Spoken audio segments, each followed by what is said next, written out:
After some time, after a few years, intimate relations disappear. That is, they become much less frequent. And, by the way, many of my acquaintances don't see this as a problem. But does this actually mean that something is going wrong in the relationship? Of course, because if intimacy disappears from a relationship, or if there's very, very little of it, then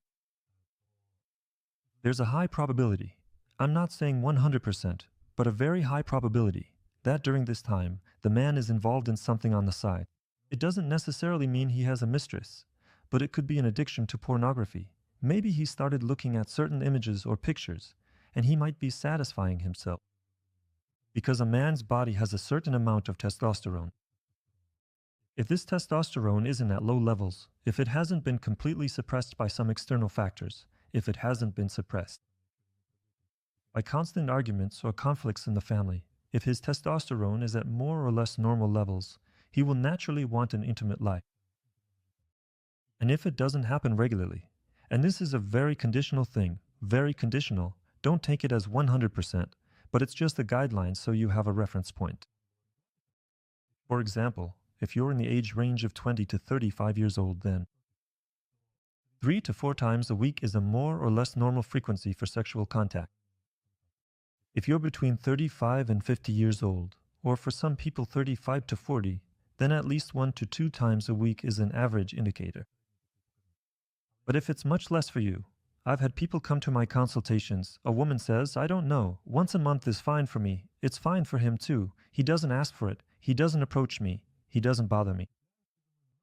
Once a month, passionate sex, I'm good with that, and she thinks everything is okay. But then, when I talk to him separately, these conversations are all confidential. Even when he comes to see me on his own, that's a confidential conversation. I will never tell her what we talked about. Just like when she comes to me, I will never tell him what we discussed. And when a person understands that there's a certain ethics to these consultations, to providing help, I ask him, listen, how's your sex life? He answers, like with my wife, it's once a month. I ask, and otherwise? Like, I watch porn and stuff, because a man immediately understands that he can't sell me the idea that he only thinks about sex once a month. I mean, he's not that old. He's not 64.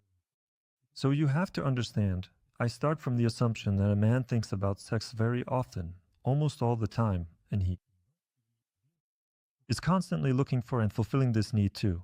And that's why those women who think like, oh, our sex life faded and everything's still fine. Well, it's not fine.